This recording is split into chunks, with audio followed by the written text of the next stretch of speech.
দেখো রেকর্ডিং এর মেসেজ গেছে, স্ক্রিন শেয়ার আছে। Yes ma'am. ठीक है। अच्छा देखो, लास्ट क्लास में हम लोगों ने शायद यहाँ तक कंप्लीट कर लिया था। एक बार चेक कर लेते हैं और तुम लोगों से ही पूछ लेते हैं। ये जो क्वेश्चन है इंश्योरेंस प्रीमियम इंक्लूड्स, यहाँ तक कंप्लीट कर लिया था। 13 वाला बाकी है, जो कि प्रोविजंस, जब हम लोग पढ़ेंगे कि प्रोविजंस और रिजर्व में क्या डिफरेंस है, तब ये 13 वाला कर लेंगे। ठीक है, तो अभी जो क्वेश्चन है हमारा फाइनल अकाउंट्स बनाने का, वो पहले कंप्लीट कर लेते हैं। अगर टाइम बचेगा तो 13 वाला करेंगे, अदरवाइज नेक्स्ट क्लास में करेंगे। ठीक है, वो फाइनल अकाउंट्स नहीं है, वो थियोरेटिकली जो क्वेश्चन है उस पे बेस्ड है। तो यहाँ पर प्रैक्टिकल क्वेश्चन 1 यहाँ से स्टार्ट करते हैं। From the following particulars extracted from the books of Ganguly, prepare trading and profit and loss account and balance sheet as at 31st March 2022 after making the necessary adjustment.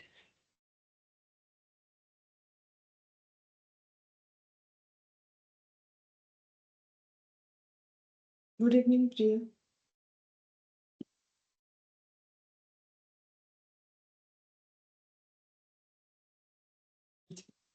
देखो, तो यहाँ पर बोला है कि ट्रेडिंग अकाउंट और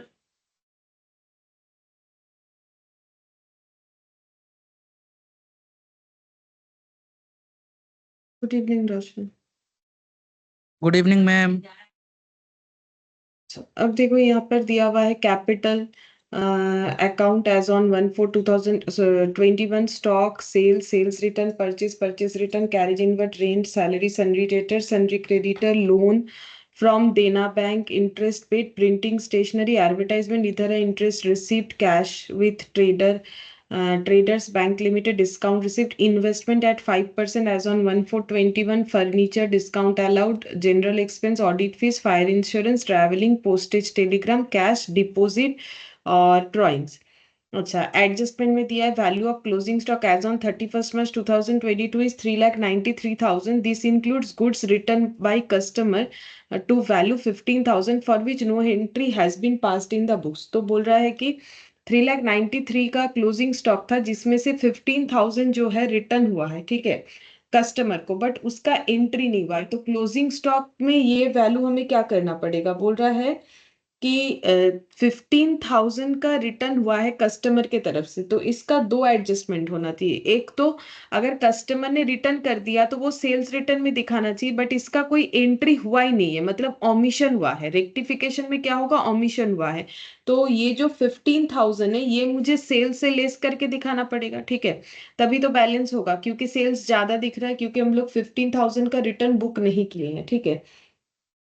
अच्छा, और ये 15,000 हमें कहाँ दिखाना चाहिए, बोल रहे दिस इंक्लूड्स गुड्स रिटर्न। अच्छा, इसमें लेकिन देखो ये 3,93,000 जो क्लोजिंग स्टॉक है, इसमें अगर ये इंक्लूडेड नहीं होता तो हमें ये इंक्लूड करना पड़ता, लेकिन बोल रहा है कि 3,93,000 में ये इंक्लूडेड है, तो ठीक है, फिर इसको इंक्लूड नहीं करना पड़ेगा। लेकिन होगा तो दो बार एडजस्टमेंट, जो एडजस्टमेंट होता है वो दो जगह पे पुट होता है।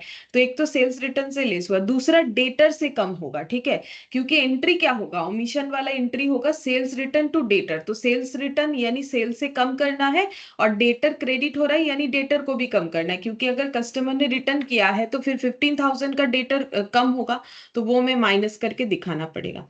Purchase include furniture purchase on 1st Jan 2022 for 10,000। तो परचेज में फर्नीचर इंक्लूडेड है, तो फर्नीचर तो फिक्स्ड एसेट होता है, तो वो हमें परचेज में नहीं दिखाना चाहिए। तो ये परचेज से लेस होगा 10,000 और फर्नीचर पे ऐड होगा। एंट्री होता है फर्नीचर टू बैंक, ठीक है, बट एंट्री कर दिया है परचेज टू बैंक। तो रेक्टिफाई जब होगा तो परचेज अकाउंट जो है वो क्रेडिट हो जाएगा, फर्नीचर डेबिट हो जाएगा। तो परचेज से क्रेडिट करने का मतलब लेस होगा, और फर्नीचर में डेबिट करने का मतलब ऐड होगा। डिप्रिसिएशन प्रोवाइडेड ऑन फर्नीचर 10%, ये बोला है डिप्रिसिएशन देना है फर्नीचर पे 10%, ठीक है, तो फर्नीचर पे 10% डिप्रिसिएशन प्रोवाइड करेंगे, तो वो बैलेंस शीट में दिखेगा, और पीएल में डिप्रिसिएशन का अमाउंट दिखाएंगे। Loan from Dena bank in the books of Ganguly appears are as follows. तो बोल रहा है कि लोन कैसे दिखेगा, बोल रहा है टू बैलेंस सीडी इतना है, ये कैरी फॉरवर्ड हुआ है। अच्छा, पहले लोन अमाउंट था 50,000, बाई बैंक दिख रहा है 15,000, मतलब प्रीवियस लोन 1421 को था 50,000, 31 मार्च 22 को हो गया 50,000, मतलब और लोन लिया गया तो टोटल लोन बन जाता है 1 लाख। तो ये क्यों दिया हुआ है, क्योंकि देखो लोन फ्रॉम देना बैंक का इंटरेस्ट रेट दिया हुआ है 12% और टोटल लोन दिखा रहा है 1 लाख। तो इसका मतलब यहाँ पर हमें ट्रीटमेंट क्या करना है, ये जो लोन अमाउंट है, एक मिनट कलर चेंज करते हैं, ये जो लोन अमाउंट है ठीक है, इस पे हमें इंटरेस्ट कितने दिन का देना पड़ेगा, 12 मंथ्स का इंटरेस्ट लगेगा, जितना भी इंटरेस्ट रेट है उसके हिसाब से। और ये जो है ये क्योंकि 31 मार्च को लिया गया था तो इस पे कोई इंटरेस्ट नहीं लगेगा, क्योंकि ये ईयर एंड पे था, इसी वजह से ये अकाउंट दिया हुआ है, तो उसके हिसाब से हमें एंट्री करना है। तो अभी देखना पड़ेगा इंटरेस्ट कितना हो रहा है, इंटरेस्ट पेड कितना है, दिख रहा है 4,500, तो वो अगर 4,500 ही होगा तब तो ठीक है, कम ज्यादा होगा तो मैं आउटस्टैंडिंग या प्रीपेड बोल के वहां पर एडजस्टमेंट करके दिखाना पड़ेगा।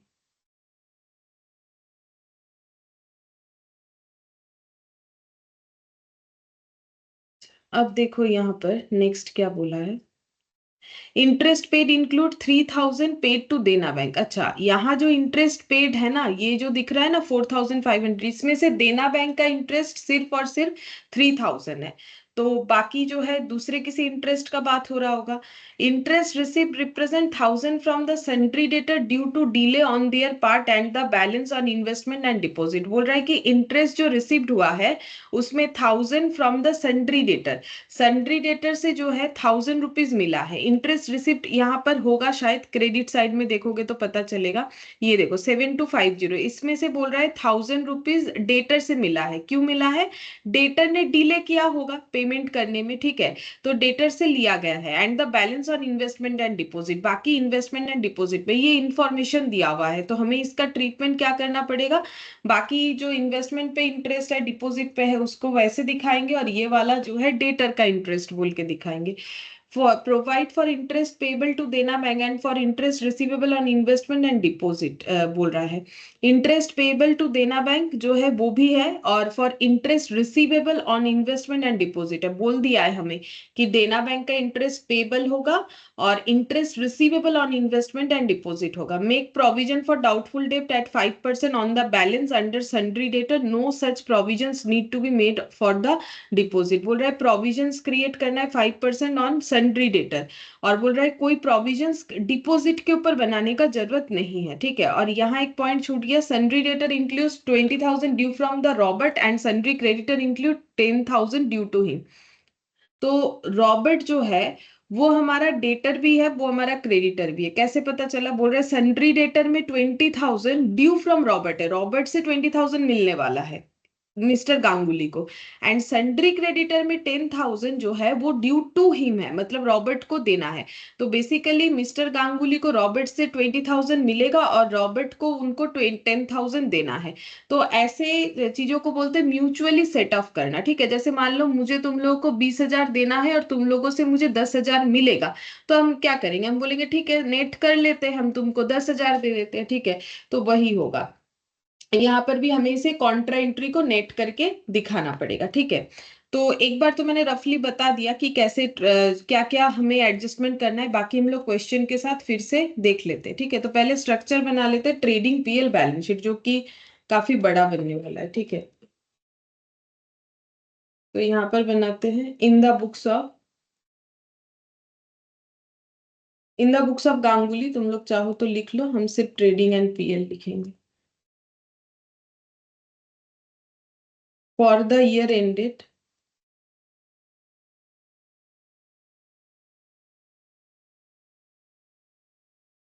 31 मार्च 2022,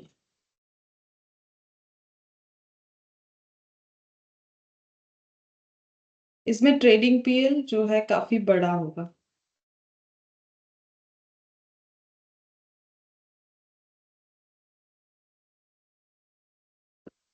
और बैलेंस शीट भी बड़ा होगा।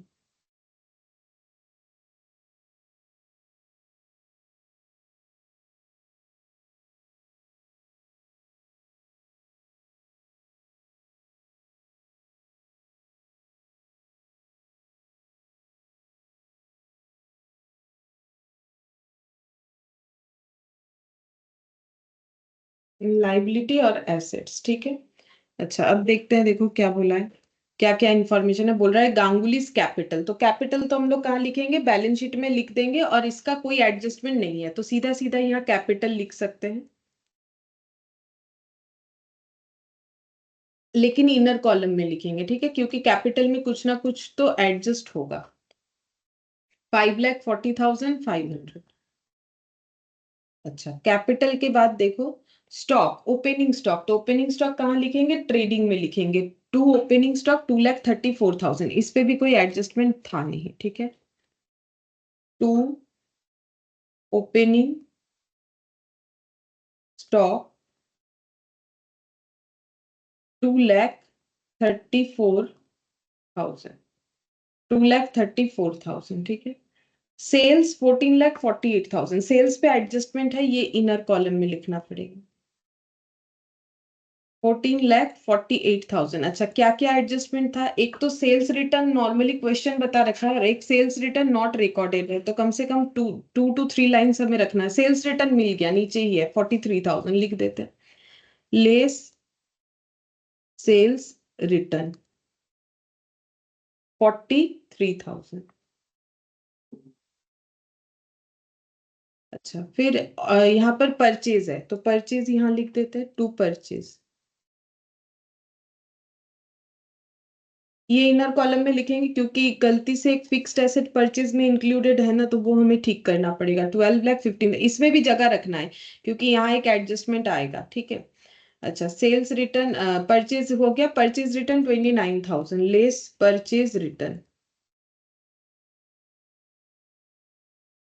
29,000। अच्छा, इसमें और एक एडजस्टमेंट आएगा, तो एक लाइन जगह बचा के रखना है। अच्छा, फिर बोला है कैरेज इनवर्ट 93,000, तो ये ट्रेडिंग में आएगा, to carriage invert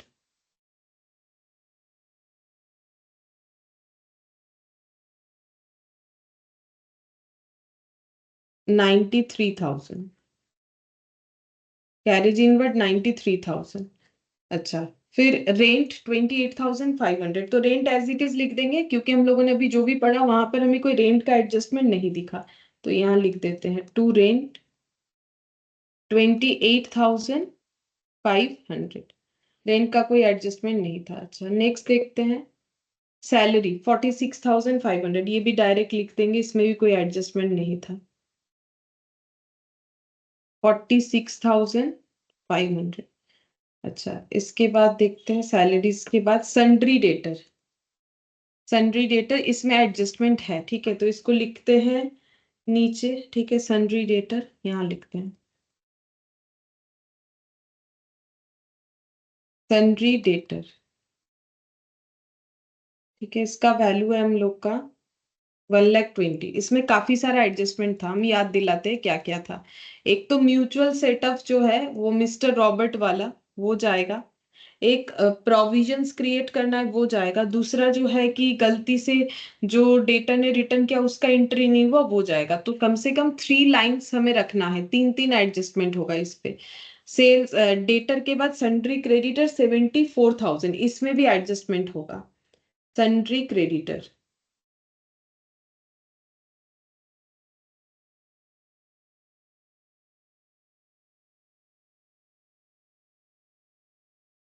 74,000, sundry creditor के बाद नेक्स्ट देखते हैं loan from Dena bank at 12%, 1 lakh. Loan from Dena bank at the rate of 12%, 1 lakh. अच्छा, इसमें भी एडजस्टमेंट था लेकिन मैंने जगह नहीं रखा क्योंकि बैलेंस शीट में आउटस्टैंडिंग अगर कुछ होगा इंटरेस्ट तो दिखा देंगे। ये मैंने सिर्फ लोन का अमाउंट लिखा है कि लोन इतने का लिया हुआ है, ठीक है, ये लाइबिलिटी हो गया। इंटरेस्ट पेड 4,500, लेकिन इसमें मुझे एडजस्टमेंट करना पड़ेगा कि इंटरेस्ट का जो कैलकुलेशन है उसमें क्या चेंजेस होगा, क्योंकि इंटरेस्ट में बोला था ना कि कितना जो है देना बैंक का है क्या नहीं है, तो हम इसको एक बार इनर कॉलम में टू इंटरेस्ट 4,500 लिख के रख रहे हैं, ठीक है।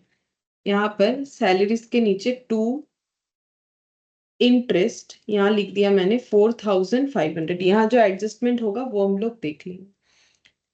अच्छा, इंटरेस्ट के बाद प्रिंटिंग, स्टेशनरी, एडवर्टाइजमेंट, ये सब में कोई एडजस्टमेंट नहीं है, तो to printing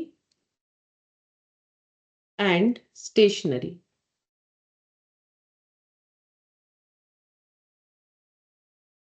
17,000, to advertisement,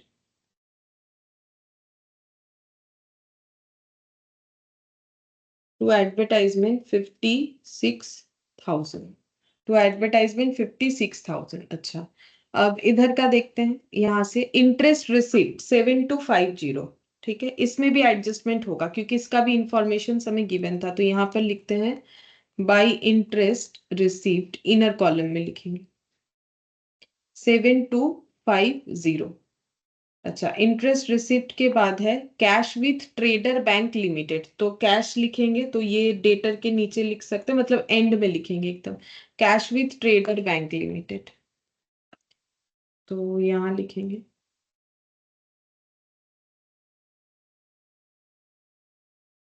cash with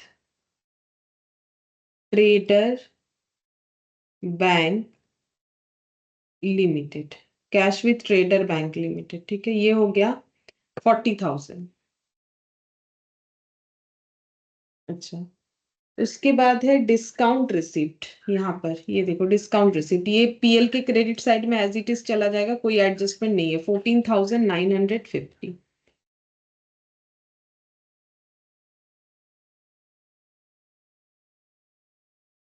bye discount receipt 14,950। अच्छा,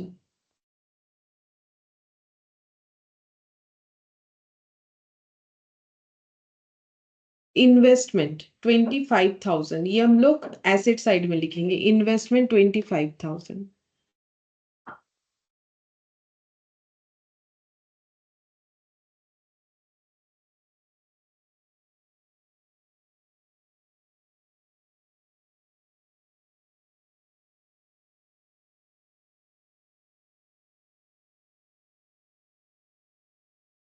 एट द रेट ऑफ 5%, यहाँ पर आउटर कॉलम में लिखेंगे 25,000।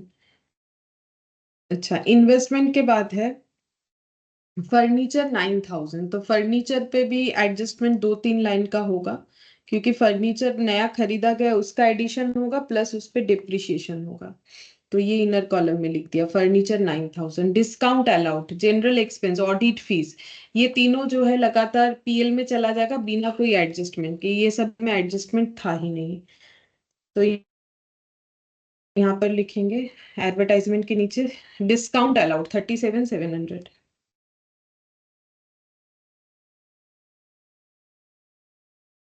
Discount allowed 37,700। अच्छा, इसके बाद to general expense, general expense 19,600, audit fees, audit fees 3,500।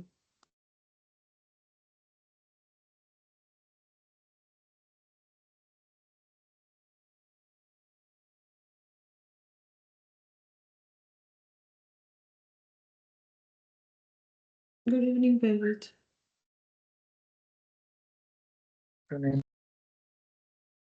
Audit fees के बाद फायर इंश्योरेंस प्रीमियम, इसमें भी कोई एडजस्टमेंट नहीं था।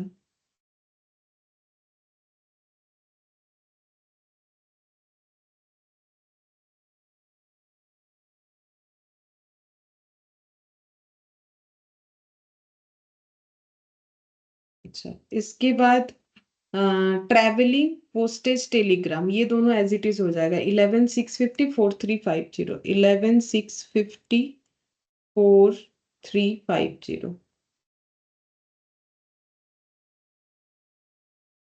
To travelling expense, to postage and telegram,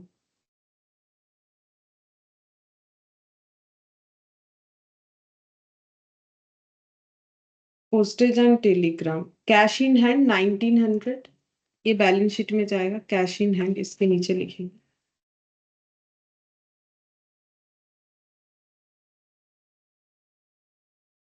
cash in hand. Deposit, ये एसेट है। डिपॉजिट करना एसेट होता है। बैंक में डेबिट लिखा हुआ है, यानी बैंक में हम लोगों ने पैसा डिपॉजिट किया है, तो वो हमारे लिए एसेट होगा। डिपॉजिट 10%, 1,50,000। तो इन्वेस्टमेंट के ऊपर कर देते हैं। Deposit eight the rate of 10%, मतलब 10% इंटरेस्ट रेट है। ये 5% जैसे इंटरेस्ट रेट है। डिपॉजिट करने से फिक्स डिपॉजिट है ना, इंटरेस्ट मिलता है तभी डिपॉजिट का अमाउंट बढ़ जाता है। ठीक है, तो 1,50,000 का डिपॉजिट है। अब इंटरेस्ट रिसिप्ट जो होगा उसके हिसाब से वो बढ़ेगा। ड्रॉइंग्स 50,000, वो कैपिटल से लेस होगा। ड्रॉइंग्स,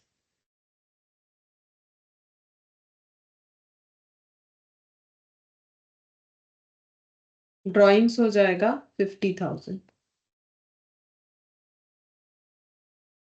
अच्छा, फिर यहाँ पर अब एडजस्टमेंट करेंगे। बोल रहा है कि वैल्यू ऑफ क्लोजिंग स्टॉक है 3,93,000। तो क्लोजिंग स्टॉक कहाँ कहाँ लिखेंगे, एक बार तो बैलेंस शीट में लिख लेते हैं। ठीक है। अच्छा, अब इसमें कोई एडजस्टमेंट नहीं करना पड़ेगा, क्योंकि जो रिटर्न वाला प्रॉब्लम था ना कि कस्टमर ने रिटर्न किया बट हम लोगों ने एंट्री नहीं किया। रिटर्न करने से तो क्लोजिंग स्टॉक बढ़ना चाहिए, लेकिन बोल रहे दिस इंक्लूड्स गुड्स रिटर्न, मतलब इसमें रिटर्न का वैल्यू इंक्लूडेड है। यानी कुछ नहीं, सिंपल इस वैल्यू को लिखने से ही काम हो जाएगा। तो हम यहाँ पर लिख देते हैं क्लोजिंग स्टॉक 3,93,000। जो भी एडिशनल इंफॉर्मेशन होता है वो दो बार जरूर कहीं ना कहीं पुट होगा। ठीक है। अच्छा, अब यहाँ पर लिखेंगे बाई क्लोजिंग स्टॉक। दो बार पुट हो गया, एक बार बैलेंस शीट में और एक बार ट्रेडिंग में। 3,93,000। अच्छा, अब देखो यहाँ पर बोल रहा है कि कस्टमर ने 15,000 का स्टॉक रिटर्न किया था बट हम लोगों ने एंट्री नहीं किया। तो फिर स्टॉक रिटर्न करने से क्या होगा, सेल्स कम हो जाएगा। क्योंकि जब रिटर्न होता है तो एंट्री करते हैं सेल्स रिटर्न टू डेटर, तो सेल्स कम होगा और डेटर भी कम होगा। तो यहाँ लेस कर देंगे एडजस्टमेंट में, sales return but not recorded. ठीक है, sales return but not recorded, ये ऐसे लिख देते, sales return but not recorded previously record नहीं हुआ था। ठीक है, कितने का था, 15,000। ठीक है। और कहाँ से लेस करना पड़ेगा, डेटर से लेस करना पड़ेगा। ठीक है, क्योंकि डेटर ज्यादा दिख रहा है इस वजह से, तो लेस कर देंगे सेल्स रिटर्न नॉट ट्रीटेड, ऐसे लिख दिया। 15,000 का सेल्स रिटर्न था बट वो एंट्री नहीं किया तो डेटर ज्यादा दिख रहा है। अच्छा, अब इसके बाद next, purchase includes furniture purchase on 1 Jan for 2022, 1 Jan 2022 for 10,000। तो इसका मतलब परचेज जो है वो फर्नीचर, इन फर्नीचर को भी इंक्लूड कर रखा है, बट फर्नीचर तो परचेज में नहीं आता है, वो furniture account debit to bank होना चाहिए था। तो फिर हम लोग को ठीक कैसे करना है, फर्नीचर खरीदा है उसका तो इम्पैक्ट आया नहीं क्योंकि उसको परचेज दिखा दिया है। फर्नीचर में हम लोग इसे कर लेंगे ऐड। ठीक है, न्यू परचेज जो है फर्नीचर का, तो यहाँ पर लिखेंगे add furniture purchase, new purchase. ठीक है, 10,000 और क्या करेंगे, परचेज से लेस कर देंगे। Furniture wrongly added, furniture wrongly added, तो ये हो जाएगा 10,000। ठीक है। अच्छा, अब नेक्स्ट एडजस्टमेंट देखते हैं। डिप्रिशिएशन देना है 10% पर एनम फर्नीचर पे। ठीक है, तो डिप्रिशिएशन लगाएंगे। ठीक है। अच्छा, अब डिप्रिशिएशन यहाँ पर लगेगा तो देखो, डिप्रिशिएशन 9,000 पे भी लगेगा, 10,000 पे भी लगेगा। डिप्रिशिएशन लगेगा तो एसेट का वैल्यू कम होगा, तो डिप्रिशिएशन कितना लगेगा, कैसे कैलकुलेट करेंगे, तो देखो इसका कैलकुलेशन ऐसे होगा। 9,000 जो वैल्यू है एसेट का उस पे तो फुल ईयर का लगेगा। ठीक है, क्योंकि वो पहले से ही था, तो फुल ईयर का डिप्रिशिएशन लगेगा 10%। तो 9,000 इंटू 10% इंटू 12/12 हो जाएगा। और एक एसेट जो न्यू परचेज हुआ उस पे भी डिप्रिसिएशन लगेगा, वो है 10,000, उस पे भी रेट 10%। लेकिन वो 12/12 नहीं होगा। क्यों नहीं होगा? क्योंकि क्वेश्चन में बता दिया था ये परचेज हुआ है 1 जैन को 22 को, और हम लोग का जो ईयर एंड हो रहा है वो 31 मार्च को हो रहा है। तो जैन पूरा, फेब पूरा, मार्च पूरा, ठीक है। तो 3 मंथ्स का यहाँ पर डिप्रिसिएशन लगेगा। अब कैलकुलेट करना पड़ेगा कितना हो रहा है। 9,000 इंटू 10%, 12/12 मतलब 1 होता है, ये 900 हो गया। और ये हो जाएगा हम लोग का 10,000 इंटू ये 900, ठीक है, याद रखेंगे हम। 10,000 इंटू 10% डिवाइडेड बाई 4 प्लस 900, तो ये हो गया 1150, ठीक है, 1150 आएगा। अब ये डिप्रिशिएशन कहाँ लिखना पड़ेगा? पीएल में भी लिखना पड़ेगा। टू डिप्रिशिएशन ऑन फर्नीचर बोल के, to depreciation on furniture 1150। Exam में तुम लोग इसका वर्किंग नोट बना सकते हो, ठीक है। मैंने यहीं पर दिखा दिया क्योंकि यहाँ हो गया। एग्जाम में वर्किंग नोट बना लोगे तो अच्छा होगा, यहाँ नहीं दिखा के वर्किंग नोट बना लोगे। मैंने यहाँ इसीलिए दिखाया, टाइम बचेगा, ठीक है। तुम लोग वर्किंग नोट बना लेना। अच्छा, अब बोल रहा है कि लोन का दिया हुआ है। देना बैंक में देखो, जो लोन है उसका, एक तो लोन ईयर के स्टार्टिंग से ही था 50,000, दूसरा लोन लिया गया ईयर एंड में। मतलब इंटरेस्ट जो है सिर्फ 50,000 वाले अमाउंट पे, ये वाले 50,000 पे लगना चाहिए, ये वाला, ठीक है। ये 50,000 पे जो है लोन लगना चाहिए, इस पे नहीं लगेगा क्योंकि ये ईयर एंड पे है।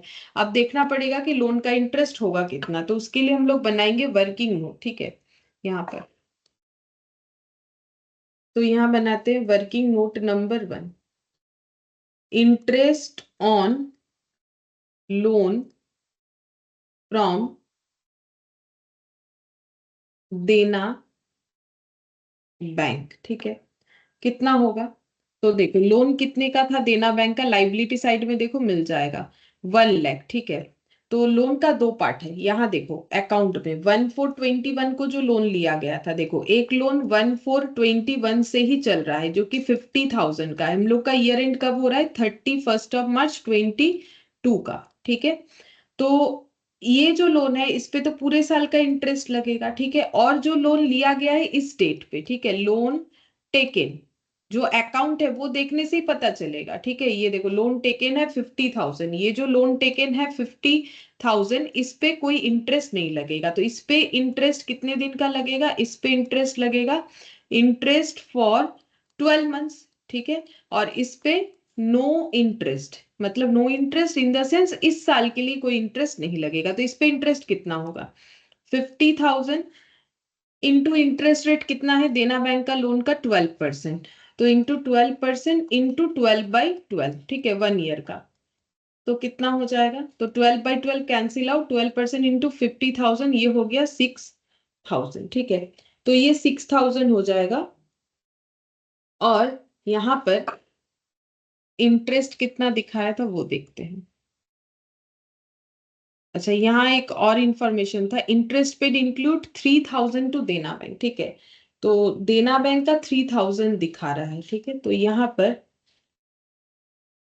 ये तो मैंने कैलकुलेट कर लिया कितना होगा। अब नेक्स्ट लिखते हैं interest given in trial balance, वो भी देखते हैं ट्रायल बैलेंस में इंटरेस्ट कितना दिया हुआ है।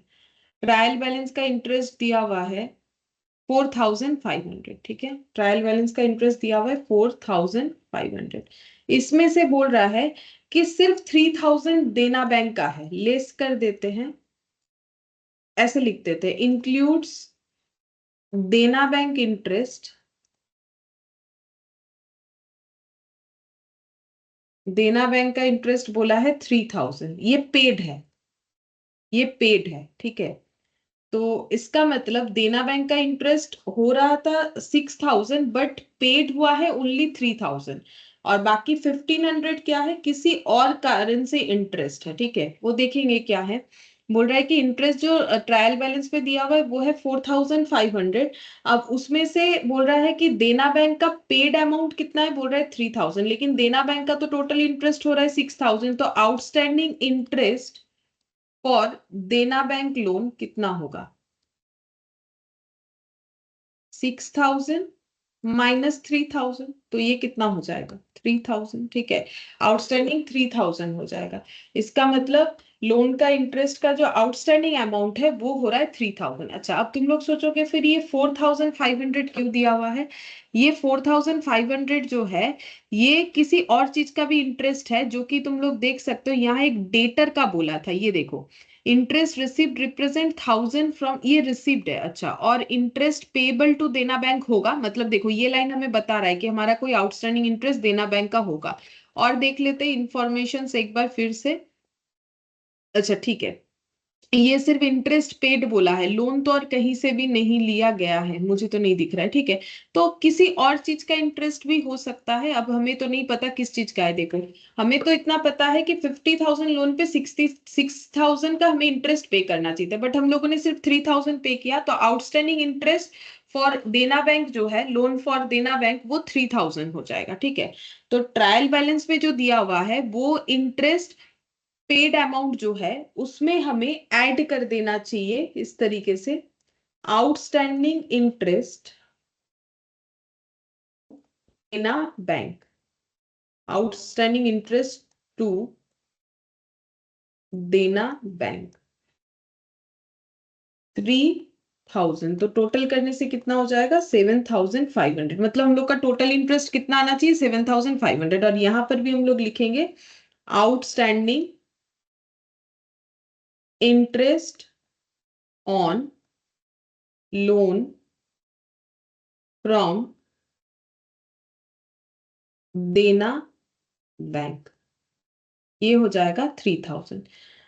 तो देखो सिंपल लॉजिक है, हम बता देते फिर से एक बार। हम लोग का इंटरेस्ट पे दिखना चाहिए था ट्रायल बैलेंस पे 6000, बट दिख कितना रहा है 4500, बट ये पूरा देना बैंक का नहीं है, इसमें से देना बैंक का इंटरेस्ट कितना इंक्लूडेड है 3000। तो इसका मतलब देना बैंक का 3000 का इंटरेस्ट पेड है, जबकि पेड होना चाहिए था 6000। इसका मतलब 3000 आउटस्टैंडिंग है। आउटस्टैंडिंग लाइबिलिटी होता है तो करंट लाइबिलिटी बोल के बैलेंस शीट में आया, और बाकी इंटरेस्ट के साथ ऐड हो गया, ठीक है। तो इसका मतलब हम लोग का यहाँ कितना इंटरेस्ट दिखना चाहिए था, देना बैंक का टोटल 6000, बट यहाँ पर दिख कितना रहा है 7500। क्यों दिख रहा है, क्योंकि यहाँ पर और भी कुछ इंटरेस्ट होगा। ये देखो, ये interest given in trial balance, तो ये इंक्लूड देना बैंक का इतना, तो 1500 जो है यहाँ पर लिख देते हैं 1500 अदर देन देना बैंक, ठीक है, अदर देन देना बैंक।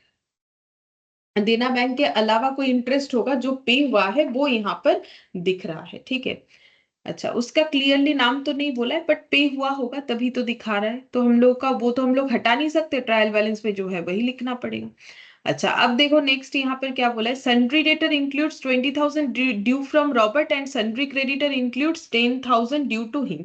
मतलब ये हो गया, इसको हम लोग बोल सकते हैं कॉन्ट्रा, कॉन्ट्रा बोलते हैं इसे, ठीक है, कि कैंसिलेशन करना पड़ेगा। मतलब देखो, जो मैंने बोला, मान लो मुझे तुम लोगों से 10 रुपए मिलेगा और मुझे तुम लोग को 20 रुपए देना है, तो हम तुम लोग को नेट करके 10 रुपए देंगे, तो हमें वही नेट करना है। तो सोचो कैसे करके नेट होता है।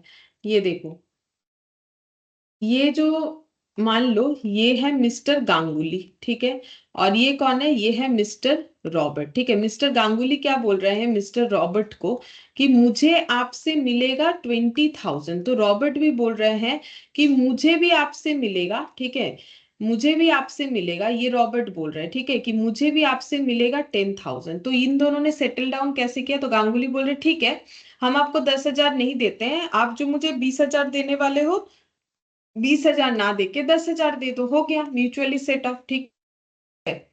तो कितने अमाउंट से सेट ऑफ हुआ 10,000 से, ठीक है। तो हम लोग यहाँ पर भी उसी तरीके से सेटल डाउन करेंगे। कैसे करेंगे, ये देखो, यहाँ डेटर में जाते हैं, ठीक है, डेटर में ये लिखेंगे लेस करके, कैंसिलेशन अगेंस्ट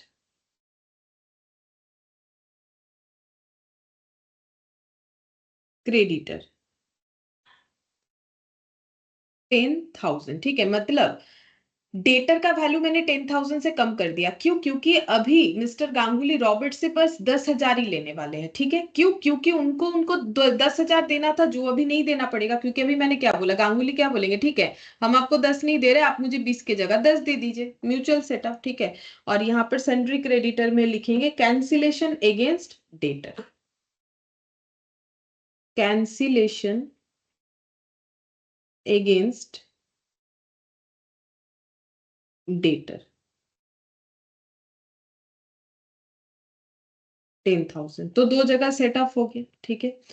अच्छा, अब नेक्स्ट देखो क्या बोला है 6th नंबर में, interest paid include 3,000 paid to Dena bank, ये हम लोगों ने कर लिया। इंटरेस्ट रिसीव्ड जो है 1,000 from sundry debtor due to delay on their part and the balance on investment and deposit. तो इंटरेस्ट रिसीव्ड का जो कैलकुलेशन है वो देखते हैं कैसे होगा। तो वर्किंग नोट बनाते हैं, working note number 2, working note number 2, interest received given in trial balance. पहले देखेंगे कि ट्रायल बैलेंस में इंटरेस्ट रिसिप्ट कितना दिया और फिर बाकी एडजस्टमेंट चेक करेंगे। तो ट्रायल बैलेंस में जो इंटरेस्ट रिसिप्ट दिया हुआ है वो है 7250, ठीक है। तो यहाँ पर लिख लेते हैं 7250। अब क्या बोल रहा है, एडजस्टमेंट में जाते हैं। Interest receipt represent 1,000 from debtor, debtor से 1,000 रुपीज इंटरेस्ट रिसिप्ट किया। क्यों किया? क्योंकि पहले ही बोल दिया था कि डेटर अगर अपना पैसा देने में देरी कर रहा है तो उससे 1,000 रुपीज का इंटरेस्ट लेगा। तो इसका एक पार्ट हो गया, यहां से 1,000 निकालते हैं, ठीक है। 1,000 हो गया रिसीव्ड फ्रॉम डेटर, ठीक है। तो फिर बाकी बचा कितना? बचा 6250। अब वो किस वजह से रिसिप्ट हुआ है? इंटरेस्ट यहाँ पर बाकी जो बोल रहा है and the balance on investment and deposit, तो ये बोल रहा है इन्वेस्टमेंट प्लस डिपॉजिट का इंटरेस्ट है। अब चेक करना है कि इन्वेस्टमेंट और डिपॉजिट में इंटरेस्ट कितना होना चाहिए था। तो देखो इन्वेस्टमेंट कितने का था? 25,000, डिपॉजिट था 1,50,000 और 10% 5%, 1,50,000 और 25,000। तो यहाँ पर लिखते हैं इन्वेस्टमेंट था 1,50,000, डिपॉजिट था, डिपॉजिट था यहाँ पर 1,00,000, डिपॉजिट 1,50,000, इन्वेस्टमेंट 25,000। अच्छा,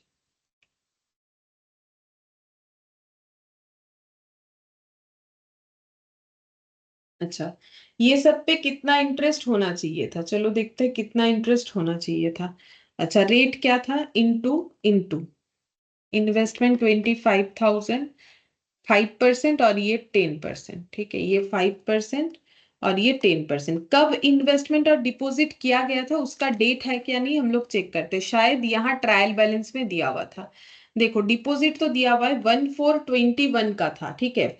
तो अगर डिपॉजिट जो है वो किया गया था 1,421 को, तो पूरे 31 मार्च 2022 तक का क्योंकि अकाउंट्स बन रहा है तो पूरे 1 ईयर का जो है इस पे इंटरेस्ट रिसिप्ट होगा। और इन्वेस्टमेंट का देखते हैं क्या बोल रखा है। इन्वेस्टमेंट कब किया था? इन्वेस्टमेंट भी 1,421 को किया था। तो 1,421 को इन्वेस्टमेंट किया था तो 31 मार्च 2022 तक का इन्वेस्टमेंट का यहाँ पर 12 मंथ्स का इंटरेस्ट रिसिप्ट होना चाहिए।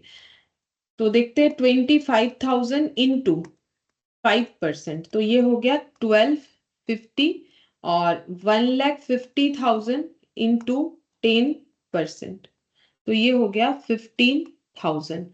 तो टोटल कितना होना चाहिए? 16,250, ठीक है। लेकिन दिख कितना रहा है? ओनली 6250। रिसिप्ट तो इतना होना चाहिए बट दिख रहा है कितना? 6,250 इन्वेस्टमेंट और डिपॉजिट मिला के। तो इसका मतलब इंटरेस्ट जो है वो एक्रूड है, ठीक है। अच्छा, कितना एक्रूड है? मतलब एक्रूड इंटरेस्ट कितना हो जाएगा? एक्रूड या आउटस्टैंडिंग? एक्रूड इंटरेस्ट देखो, इंटरेस्ट रिसीव्ड होना चाहिए 16,250, किसका? इन्वेस्टमेंट और डिपॉजिट मिला के, जबकि इन्वेस्टमेंट और डिपॉजिट मिला के इंटरेस्ट कितना है? 6,250, ठीक है। तो 10,000 का इंटरेस्ट आउटस्टैंडिंग है, ठीक है। अब ये आउटस्टैंडिंग इंटरेस्ट कहाँ कहाँ दिखेगा? एक बार तो हम लोग बैलेंस शीट में दिखाएंगे, और एक हमें दिखाना पड़ेगा इंटरेस्ट रिसिव्ड में 10,000 ऐड करके, ठीक है। तो यहाँ पर दिखाएंगे एक्रूड इंटरेस्ट बोल के, इसमें एक्रूड इंटरेस्ट, ये क्लोजिंग स्टॉक के ऊपर दिखा देते हैं। क्लोजिंग स्टॉक को दोबारा लिख लेंगे हम, ठीक है। यहाँ पर accrued interest, accrued interest on FD and investment, FD मतलब फिक्स डिपॉजिट 10,000, इसके ऊपर लिख देते हैं क्लोजिंग स्टॉक 3,93,000। अच्छा, और एक बार लिखना पड़ेगा एक्रूड इंटरेस्ट पीएल में ऐड करेंगे accrued interest 17,250।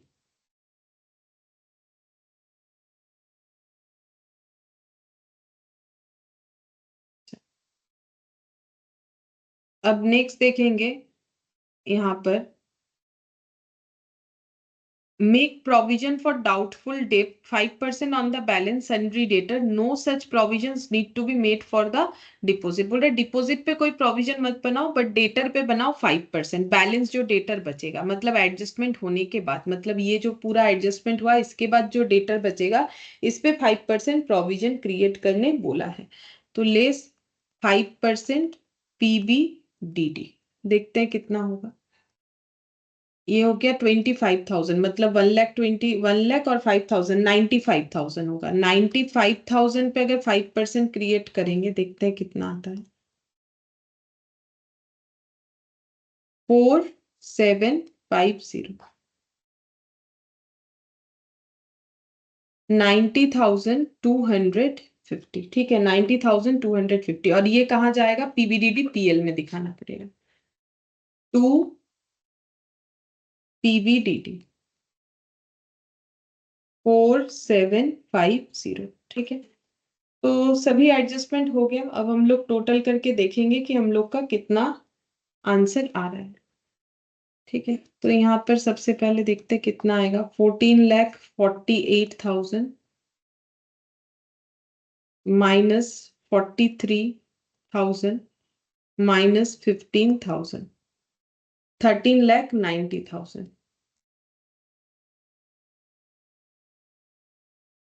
Plus 3,93,000, 17,83,000।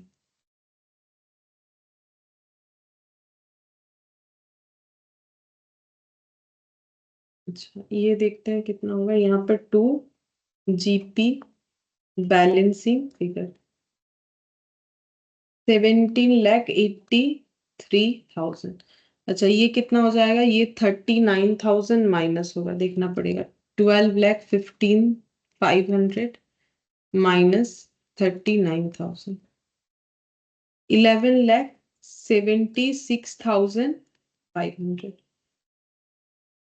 Plus 2,34,000 plus 93,000 minus 17,83,000, 2,79,500। अच्छा, अब ये ब्रॉट डाउन होगा by gross profit brought down 2,79,500 plus 17,250 plus 14,950, 3,11,700।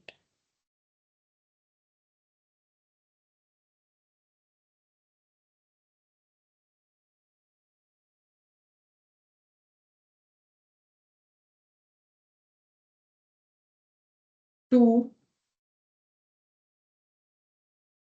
Net profit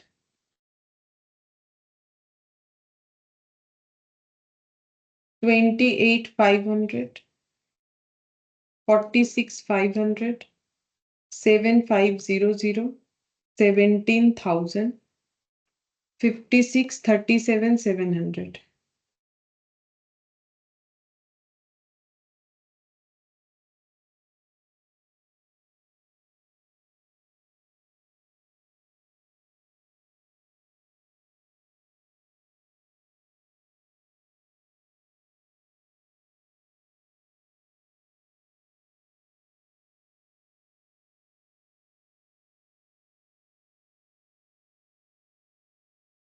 $70,500 आ रहा है नेट प्रॉफिट। अब इस नेट प्रॉफिट को यहाँ ऐड करेंगे।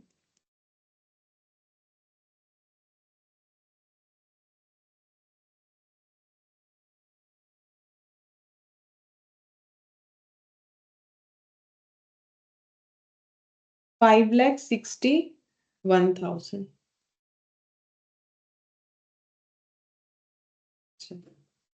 यहाँ पर एडजस्टमेंट ये वाला हो जाएगा, माइनस करने से 64,000।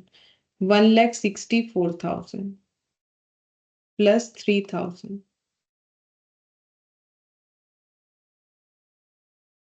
7,28,000। अच्छा, इधर भी इतना ही होना चाहिए। देख लेते हैं, -41,900 माइनस 403, ये दोनों को ऐड कर रहे, ठीक है, तुम लोग सिंगल सिंगल कर लो। -90,250, 25, 1,50,000, 17,850 और एक बैलेंस ये होना चाहिए। अगर ये हो जाता है तो फिर आंसर मैच हो जाएगा। अच्छा, 17,850 होना चाहिए। चेक करते हैं। 9,000 प्लस 10,000, 19,000 माइनस 1,150।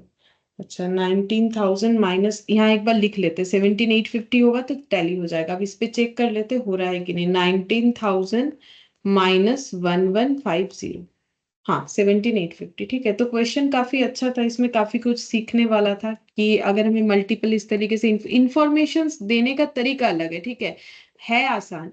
वैसा ज्यादा कोई कैलकुलेशन है नहीं, लेकिन ये जो बैंक का अकाउंट दिया हुआ है तो उसको कैसे यूज करना है, ये चीज हमें सीखने को मिला इस क्वेश्चन में, ठीक है। अच्छा, अब नेक्स्ट देखते हैं ये वाला क्वेश्चन, ठीक है। ये काफी छोटा सा क्वेश्चन है, ठीक है, लेकिन कंसेप्चुअल क्वेश्चन है। बोल रहा है Sengupta and company employs a team of 8 worker who are paid 30,000 per month each, ठीक है। तो ये कोई ऑर्गेनाइजेशन है, सेनगुप्ता एंड कंपनी, ठीक है, जिन्होंने 8 लोगों को काम पे रखा है, ठीक है, 8 लोगों को काम पे रखा है। और एक सेकंड, 8 लोगों को काम पे रखा है और 30,000 पर मंथ करके इनको सैलरी दिया जाता है फॉर द ईयर एंडिंग 31 मार्च 2001। तो पहला इंफॉर्मेशन ये हो गया कि 1/4/20 से लेके, ये देखो 31 मार्च 2021 बोला है, तो 1/4/20 से लेके 31 मार्च 2021 तक, ठीक है, 8 एम्प्लॉयज काम कर रहे हैं। 8 एम्प्लॉयज काम कर रहे हैं और इनको जो सैलरी दिया जाता है वो @30,000 पर मंथ करके दिया जाता है।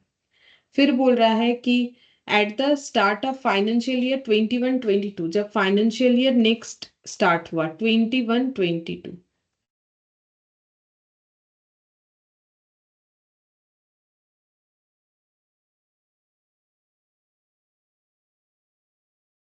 अच्छा, फिर यहाँ पर बोल रहा है 21-22 the company raised salary by 10% to 33,000। तो देखो 10% बढ़ने से 33,000 नहीं होगा, 30,000 पे 10% बढ़ा के देखो, 30,000 का 10% 3,000 होता है, तो 33,000 करके अभी सैलरी हो गया, ठीक है।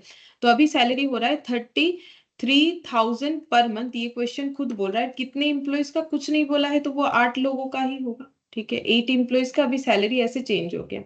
On October 1, 2021, the company hired 2 trainee at salary of 21,000 per month करके, ठीक है।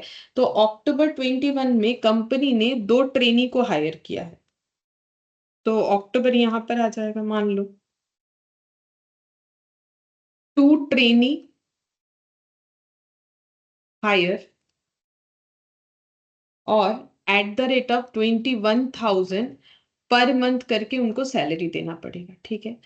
और क्या बोला है, बोल रहा है कि the work force are paid salary first working day of every month. First working day of every month का मतलब होता है कि हर महीने के 1 तारीख को उनको सैलरी दिया जाता है, हर एक वर्कर को, चाहे वो इम्प्लॉय हो या ट्रेनी हो। द वर्क फोर्स मतलब जो भी काम करते हैं उनको सैलरी कब दिया जाता है, first day of every month, ठीक है। तो सैलरी पे करने का ये कंपनी का जो रूल्स है ना, सैलरी पेड सिस्टम या रूल्स बोल सकते हैं, first day of each month, ठीक है, हर मंथ के शुरुआत में पहले तारीख को ही दे दिया जाएगा।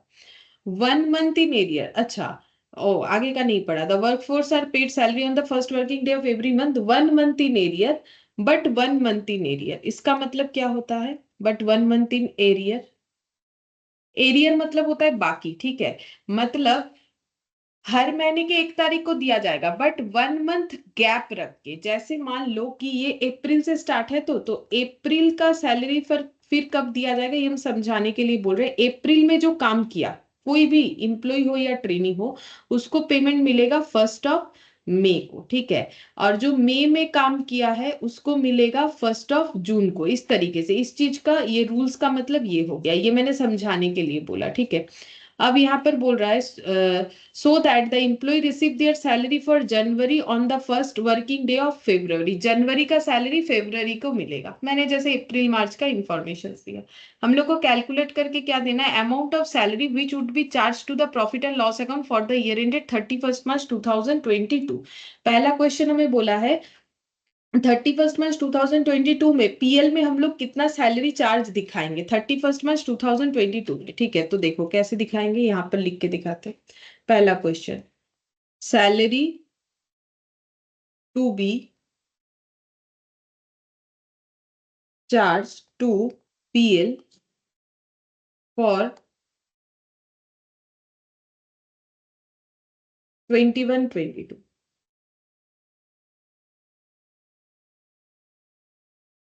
तो कैसे निकालेंगे? सैलरी टू एम्प्लॉय, ठीक है। देखो पीएल में हमें कितना सैलरी दिखाना चाहिए? ड्यूरिंग द ईयर का जो भी सैलरी होगा वो पूरा हमें दिखाना पड़ेगा, ठीक है। तो 8 एम्प्लॉयज का सैलरी कितना है? 33,000 करके उनको इस साल मिलना चाहिए पूरे 12 मंथ्स का। तो हम यहाँ पर दिखा देते 33,000 करके 12 मंथ्स का मिलेगा, और 8 एम्प्लॉयज है, ठीक है। तो टोटल यहाँ पर मल्टीप्लाई करके देखेंगे, 33,000 एक एक जन को मिलेगा, ठीक है। और 8 जन को कितना मिलेगा, और 12 मंथ्स का कितना होगा?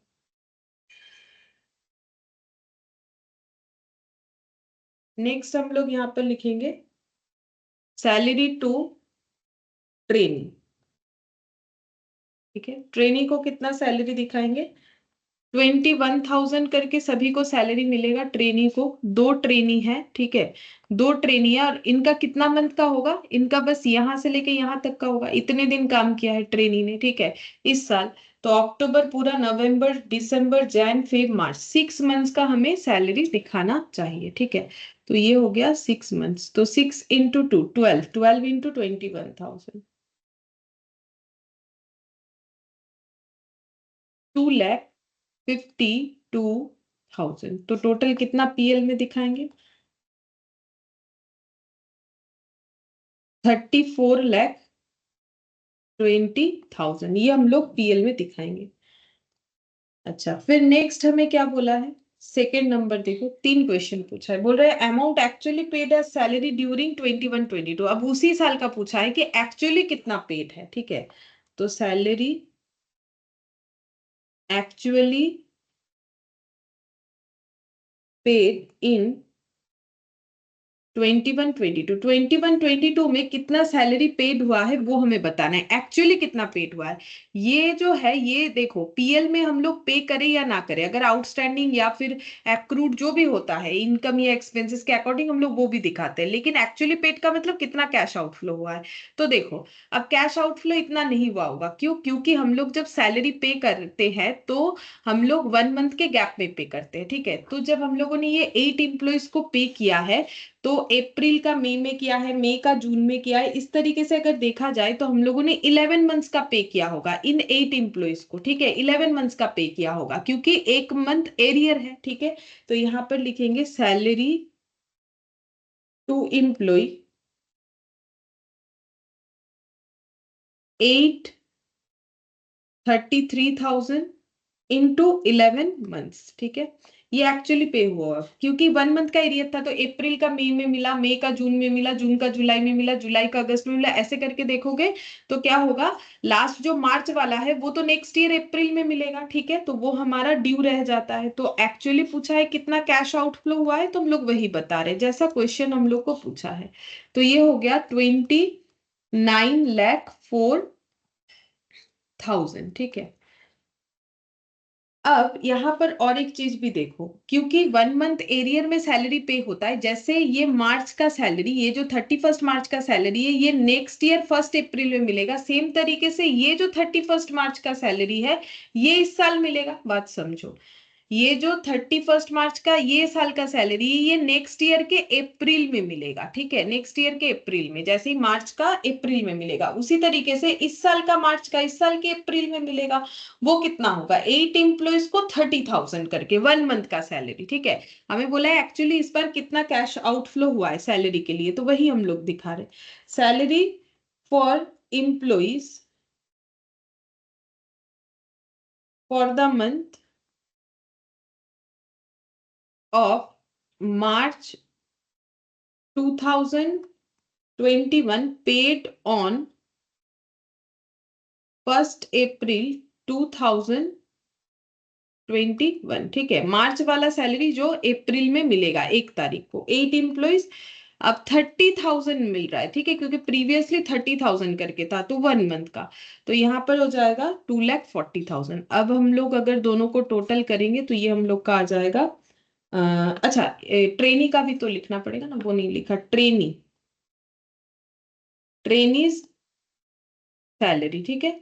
अब ट्रेनी कब से काम कर रहा है, अक्टूबर से, तो अक्टूबर का कब मिलेगा, नवंबर, नवंबर का कब मिलेगा, मतलब 6 मंथ्स काम किया है, बट पेड कितना होगा, 5 मंथ्स का, क्योंकि 1 मंथ एरियर होता है, ठीक है। तो यहाँ पर हो जाएगा 2 ट्रेनी, और कितना मिलेगा 21,000 करके, और कितना हो जाएगा 5 मंथ्स का, 1 मंथ कम हो जाएगा, ठीक है। तो ये हो गया 5 × 2 10, 10 × 21,000, तो 21,000, ठीक है।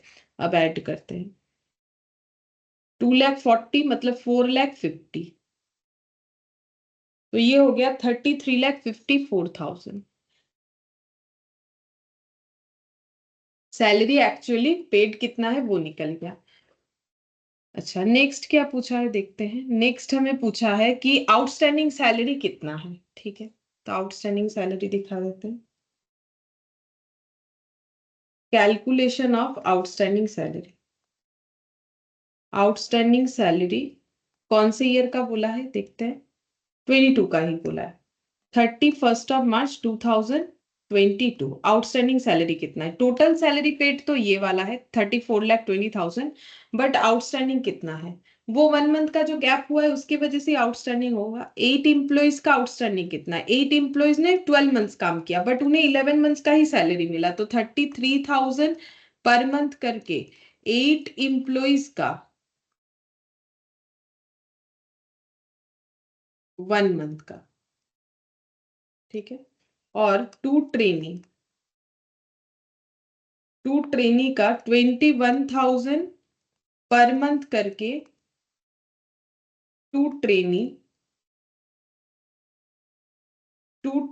और 1 मंथ का, ठीक है, क्योंकि इनका भी 1 मंथ का गैप जा रहा है, तो फिर ये हो गया 42,000, और ये हो जाएगा 33 × 8,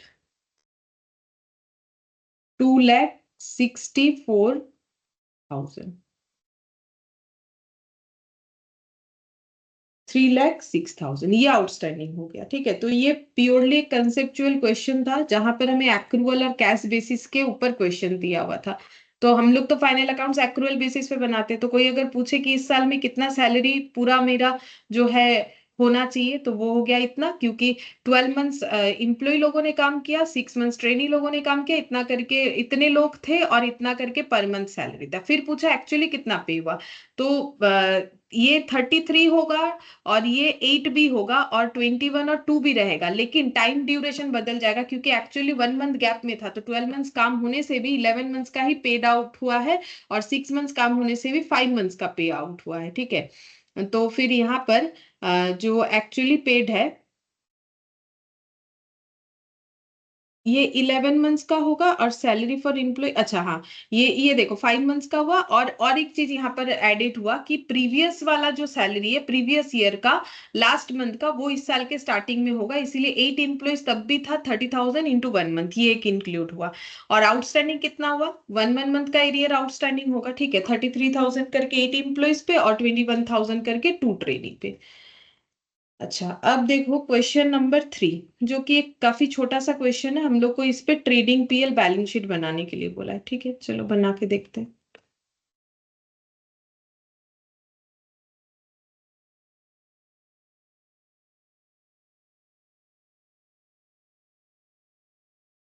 trading and profit and loss account for the year ended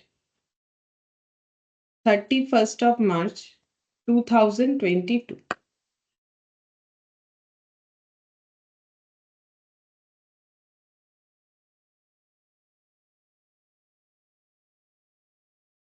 balance sheet as at 31st of March 2022।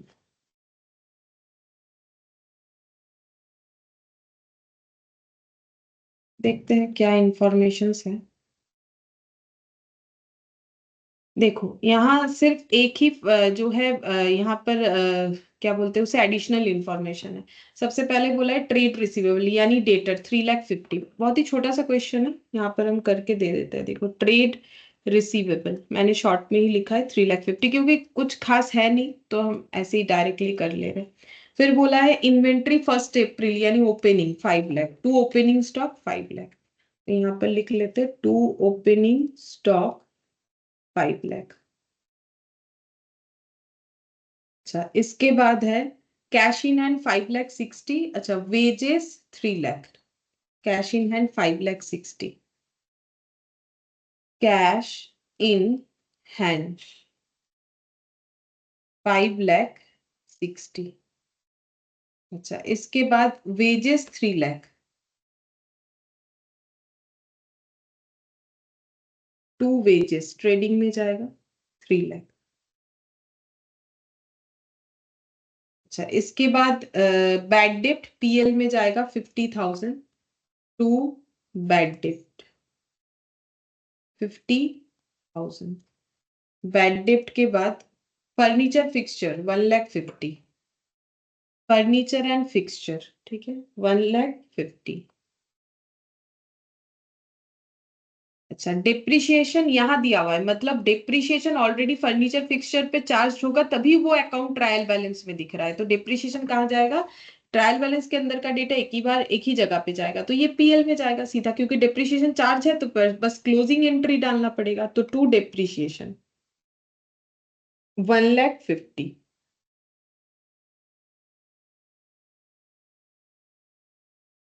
Salary 2,20,000।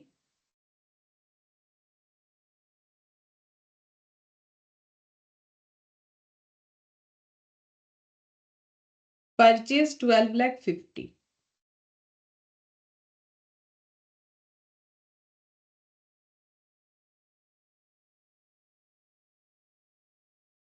Plant and machinery 15,70,000।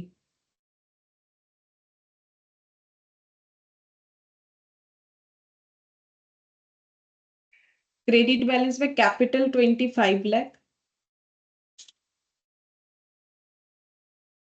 ये इनर कॉलम में लिखेंगे, क्योंकि कुछ हो ना हो एटलीस्ट प्रॉफिट या लॉस कुछ तो आएगा। ट्रेड पेबल 9,00,000 और sales 17,00,000। Trade payable 9,00,000। Trade payable 9,00,000 और सेल्स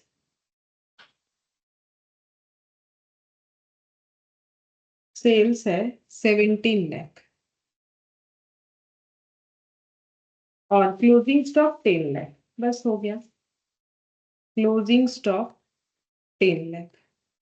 ये बैलेंस शीट में एक बार लिखेंगे, यहाँ एक बार ऐड कर लेते, पहले कंप्लीट कर लेते, क्योंकि और तो कुछ है नहीं इसमें। 27,00,000 इधर हो जाएगा 27,00,000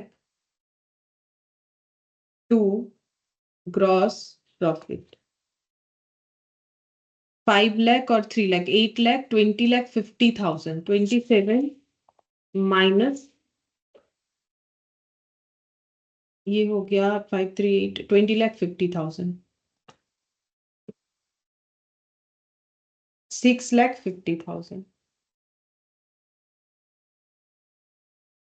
बाई ग्रॉस प्रॉफिट 6,50,000 50,000।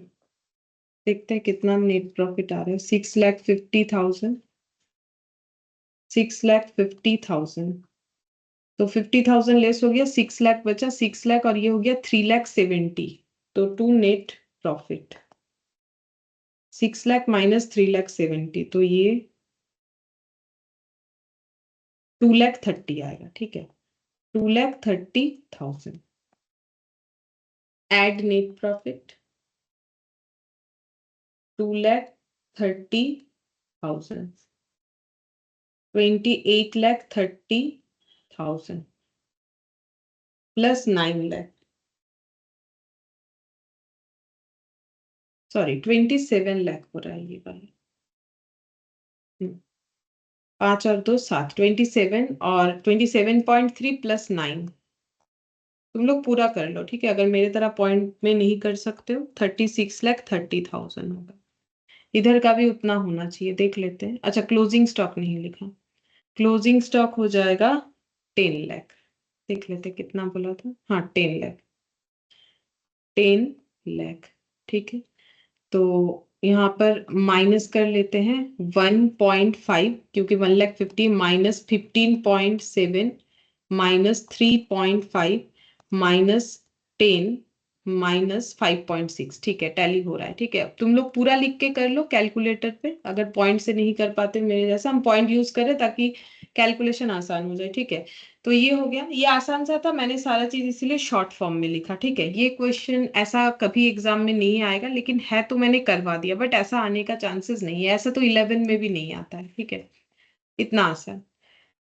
अच्छा, अब फोर्थ नंबर देखते हैं। फोर्थ नंबर में क्या बोला है। Mister Kotriwal is engaged in business of selling magazine. ये मैगजीन बेचते हैं। सेवरल ऑफ हिज कस्टमर पे money in advance for subscribing his magazine. ठीक है, तो कुछ कस्टमर ऐसे हैं जो कि मैगजीन लेना है उनको, तो एडवांस में ही पैसा दे देते हैं, मतलब मैगजीन मिलने से पहले।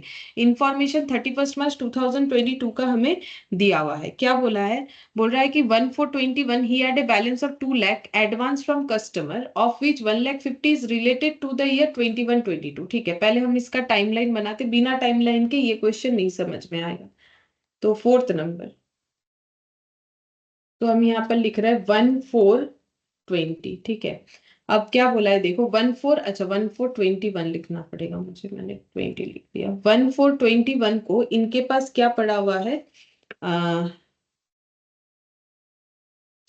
इसको ना ऐसे करना पड़ेगा, बताते हैं कि। ठीक है, देखो बोला है 1/4/21 को इनके पास 2 लाख का बैलेंस है, जो कि एडवांस फ्रॉम कस्टमर है। ठीक है, तो यहाँ पर लिखते हैं एडवांस फ्रॉम कस्टमर। इस डेट पे इनको दिख रहा है, कितना दिख रहा है, बोल रहा है कि 2 लाख दिख रहा है। ठीक है, मतलब कस्टमर ने एडवांस कर रखा है, इनके पास वो अमाउंट है 2 लाख इस ईयर के स्टार्टिंग में।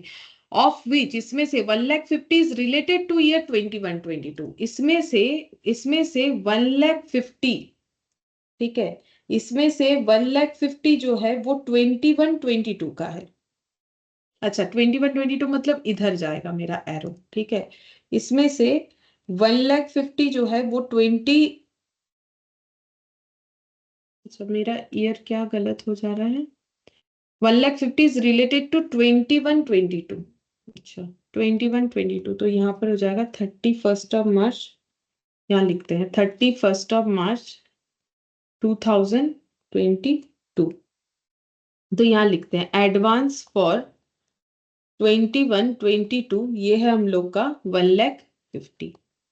मतलब समझो क्या बोल रहा है कि ईयर के स्टार्टिंग में जब हम लोगों ने देखा कि मेरे पास 2 लाख एडवांस है, ठीक है, जिसमें से एडवांस 21-22 का ही था 1,50,000। मतलब ये पैसा हम लोगों ने कब रिसीव किया होगा, ये जो है ये हम लोगों ने रिसीव किया होगा, इसका मतलब 2021 में, क्योंकि 2021 में हम लोगों ने एडवांस लिया था, उसमें से 1,50,000 बोल रहा है 21-22 का है। मतलब ये पैसा 21-22 में इनकम दिखाना चाहिए मुझे। ठीक है, और ये रिसीव हुआ होगा 2021 में, तभी ये एडवांस दिख रहा है जब 2021 खत्म हुआ। मतलब हम फिर से बोल रहे हैं यहाँ पर इस साल 21 में खड़े होके, ठीक है, ये किसका अकाउंट बोल रहा है, देखो मिस्टर कोटरीवाल, मान लो ये मिस्टर कोटरीवाल है, ठीक है, इनके हाथ में कितना पैसा है, इनके हाथ में 2 लाख है, ठीक है। अब ये 2 लाख इनके हाथ में ईयर के स्टार्टिंग में कहाँ से आए, किसी ने दिया होगा पिछले साल, ठीक है। तो पिछले साल 1,50,000 जो है मिला था एडवांस के तौर पे, इस एडवांस में से 1,50,000 पिछले साल एडवांस, पिछले साल रिसीव हुआ था, और वो एडवांस के तौर पे रिसीव हुआ था, मतलब वो एक्चुअली इस साल का इनकम हमें दिखाना है, ठीक है, इस साल का इनकम हमें दिखाना है। आप देखो क्या बोल रहा है कि यहाँ पर फिर advance from customer which is, अच्छा, वाइल रिमेनिंग, बाकी जो है परटेन्स टू ईयर 22-23, बाकी जो है वो 22-23 का एडवांस है, अच्छा ठीक है, देखो 31 मार्च 23, ठीक है। तो बाकी कितना हुआ, तो देखो 2 लाख में से जो बाकी बचता है, 2 लाख में से बाकी बच गया 1,50,000, यानी कि 50,000, ठीक है, ये हम लोग का इस साल का एडवांस है, ठीक है, ये हम लोग का इस साल का एडवांस है, ठीक है। मतलब 2 लाख का जो एडवांस है, वो उसमें से 1,50,000 21-22 को एज ए 2021 का रिसिप्ट है, जो कि 21-22 को इनकम रिकॉग्नाइज्ड होना चाहिए था, और ये 50,000 जो है 22-23 को रिलेट करता है। क्वेश्चन ही बोल रहा है कि बाकी जो है 22-23 का एडवांस है इसमें से, ठीक है। अच्छा, अब और ये एडवांस तो होगा ही, क्योंकि 22-23 नहीं आया, हमारा जो करंट ईयर है ना वो ये वाला है, ठीक है, हमारा करंट ईयर, ये पास्ट वाला ईयर है, ये फ्यूचर वाला ईयर है, ठीक है। तो फ्यूचर का पैसा, ये 2 लाख में से एडवांस बोल रहे हैं, 22-23 का जो इनकम है उसका पैसा अभी से मिल गया है, ठीक है। तो फ्यूचर पीरियड का पैसा अभी से मिला तो एडवांस है, और पास्ट में पैसा रिसीव हुआ था कितना, 1,50,000, किस बात का रिसीव हुआ था, मैगजीन का। और बोल रहा है कि ये 1,50,000 जो है वो एक्चुअली 21-22 का इनकम है, मतलब लोगों को 21-22 का जो मैगजीन चाहिए था उसके लिए लोगों ने 2021 में ही पेमेंट कर दिया 1,50,000। अब बोल रहा है टोटल इनकम फॉर 21, अच्छा, फिर during the year 21-22 he made cash cell 5 lakh, इन्होंने इस साल कैश सेल किया है कुछ, ठीक है, जो कि है 5 लाख, ठीक है। अब हमें क्या बोला है, बोल रहा है कि टोटल इनकम फॉर 21-22 दिखाओ, ठीक है, तो टोटल इनकम फॉर 21-22 दिखाते हैं।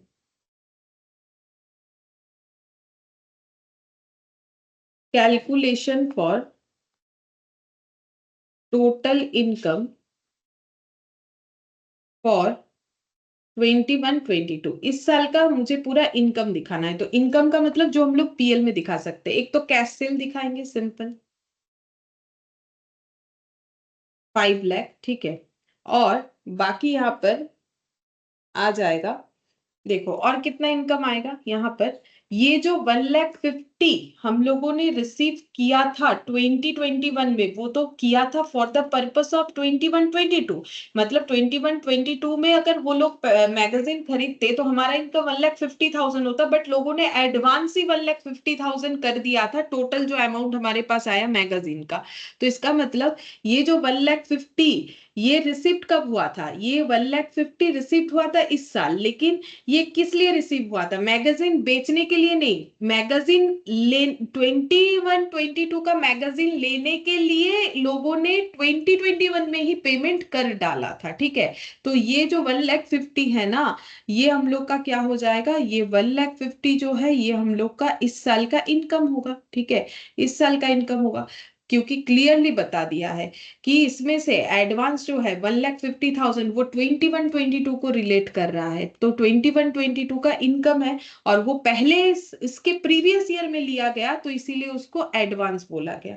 Money receipt in advance during previous year 2021 for 21-22 का इनकम को 2021 में ले लिया गया, जो कि 1,50,000 का है, तो मतलब टोटल इनकम 21-22 का है 6,50,000, ठीक है। ये भी कंसेप्चुअल क्वेश्चन है, और उसके बाद क्या बोला है, total money receive during the year if closing balance in advance from customer account is 1,70,000। ठीक है, हमें बताना है total money received during the year 21-22 में हमें कितना पैसा रिसीव्ड हुआ, पैसा बताना है। ठीक है, कैश इनफ्लो कितना हुआ, तो यहाँ पर लिखेंगे total money received for 21-22, total money received for 21-22। तो कैश सेल जो हुआ वो तो मिला ही है, कैश सेल में तो पैसा रिसीव्ड होगा।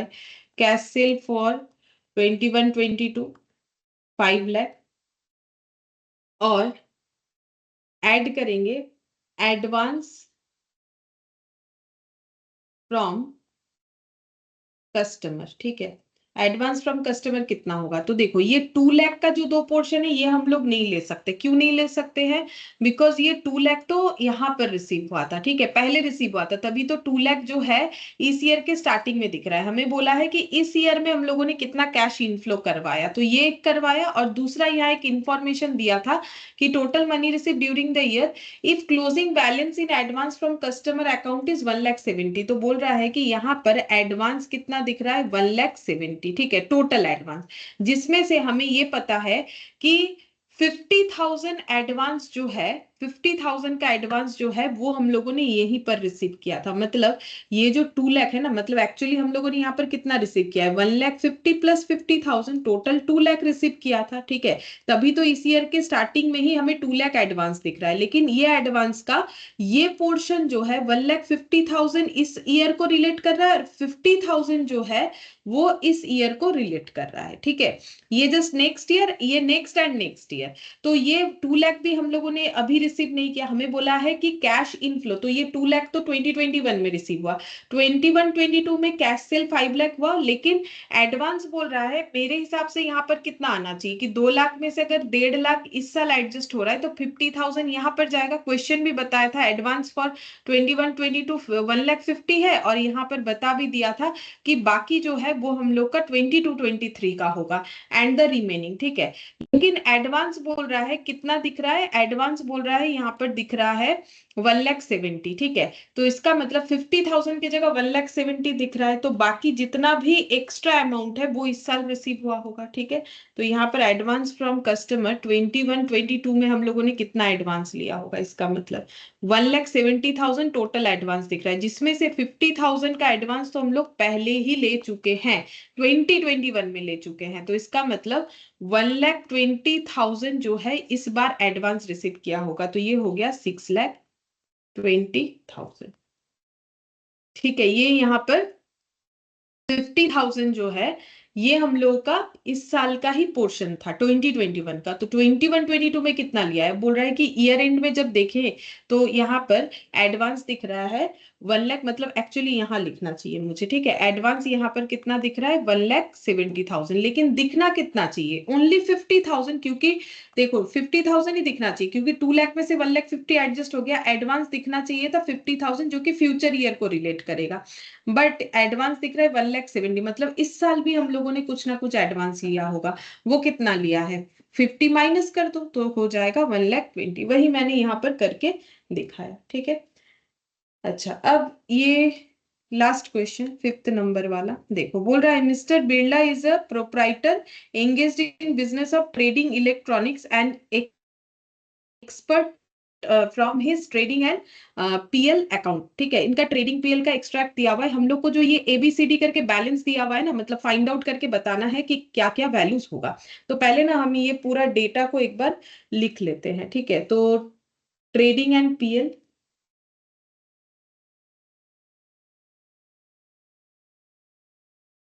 Trading and PL account for the year ended 31st of March 2022, 31st of March 2022। ठीक है, यहाँ पर क्या क्या दिया हुआ है, 2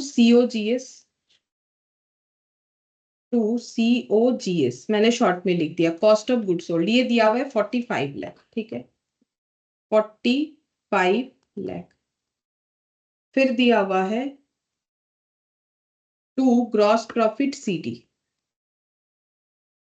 टू ग्रॉस प्रॉफिट CD, ठीक है। ये हम लोग को फाइंड आउट करना है, जो भी हम ग्रीन कलर से लिख रहे हैं ना वो हमें फाइंड आउट करना पड़ेगा। फिर नेक्स्ट क्या बोला है, नेक्स्ट यहाँ पर बोल दिया है बाई सेल्स C।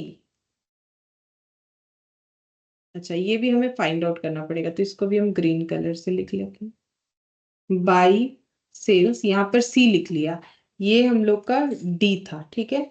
अच्छा, ये दो इंफॉर्मेशन यहाँ पर था, फिर ये टोटल हो जाएगा, दोनों साइड F लिखा हुआ है, ठीक है। तो ये टोटल हमें फाइंड आउट करना पड़ेगा, जो कि दोनों साइड हमें F और F के फॉर्मेट में दिखेगा, मतलब नाम दिया हुआ है ABCDF करके, और कुछ नहीं।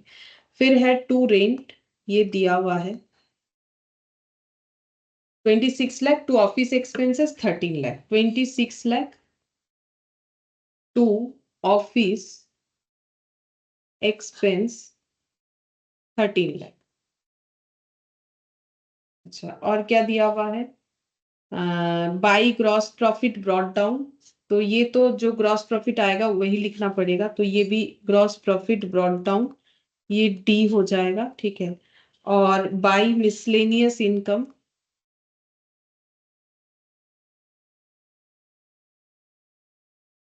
बाई मिसलेनियस इनकम, ठीक है, ये हो गया। और टोटल 60 लाख,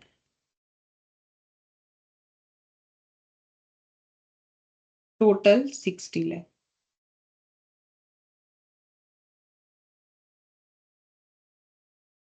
ये टोटल दिया हुआ है। अच्छा, फिर दिया हुआ है टू सेलिंग एक्सपेंस, और B लिखा हुआ है टू सेलिंग एक्सपेंस, और ये दिया हुआ है B बोल के, ठीक है, जैसे लिखा हुआ है वैसे ही लिख रहे हैं। टू कमीशन टू मैनेजर, उसके बाद वाला देखो, to commission to manager 2 lakh on net profit before charging such commission, to commission to manager bracket में on net profit before charging commission 2 lakh, बता देंगे क्या होता है। और टू नेट प्रॉफिट A,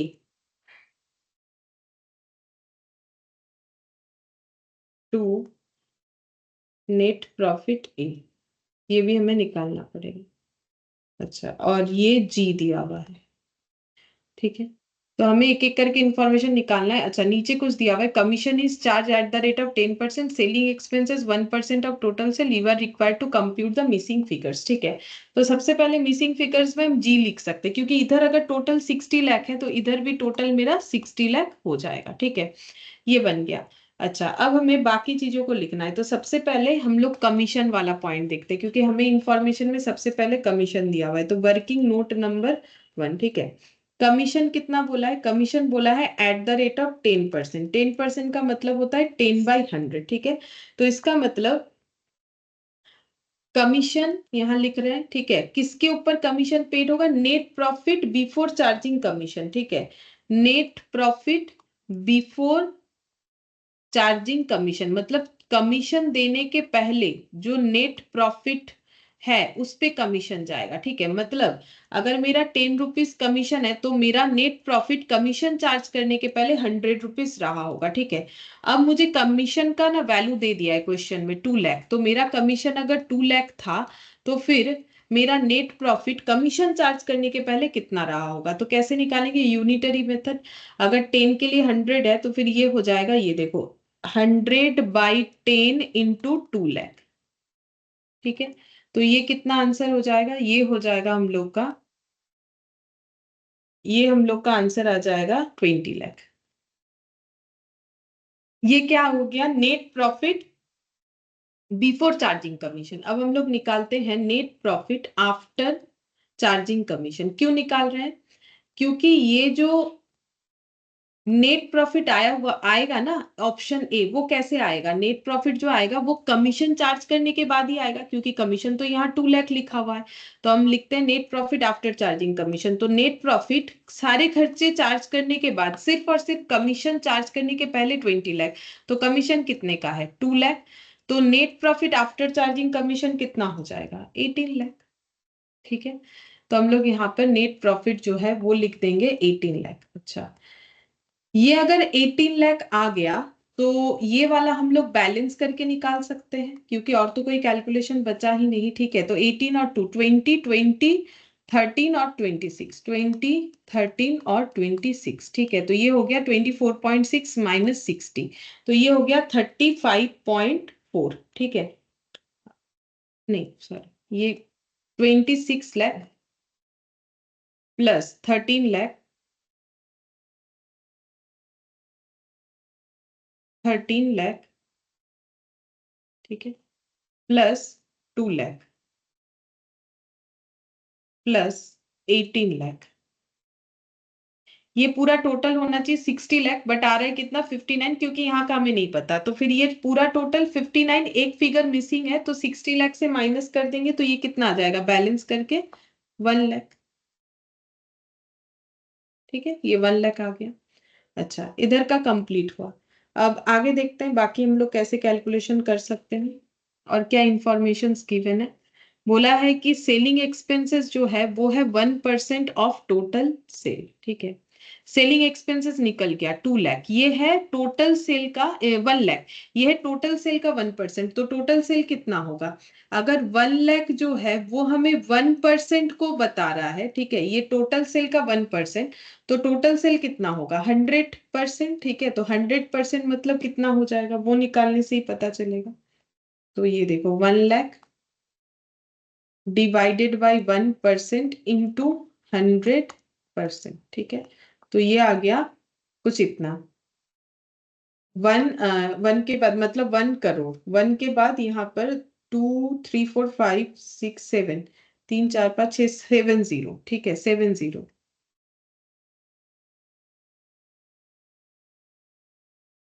ठीक है, तो यहाँ पर भी टोटल हो जाएगा इतना, यहाँ पर भी टोटल हो जाएगा इतना, -45 लाख।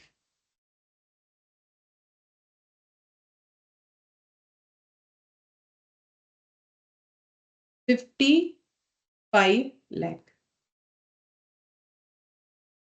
तो ग्रॉस प्रॉफिट 55 लाख, यहां से यहाँ ट्रांसफर हो गया। मिसलेनियस इनकम 55 से 60 माइनस करो, बैलेंस करके आ जाएगा 5 लाख। ठीक है, ये तो एक पजल जैसा क्वेश्चन था। ठीक है, अगर ऐसा एग्जाम में आ जाता है तो इस तरीके से कर सकते हो आराम से। ठीक है, अच्छा, अब यहाँ पर ये सब हो गया। वो प्रोविजंस वाला जो पॉइंट है वो भी बता देते हैं, प्रोविजंस और उससे रिलेटेड इलास्ट्रेशन जो है 13। ठीक है, तो अगर हमें प्रोविजंस पता होगा, प्रोविजंस और रिजर्व क्या होता है, तो ही हम लोग इलास्ट्रेशन 13 जो है वो समझ पाएंगे। ठीक है, तो इलास्ट्रेशन 13 यहाँ पर दिख रहा है तुम लोग को। हम पहले प्रोविजंस और ये जो रिजर्व है वो क्या होता है वो बताते हैं।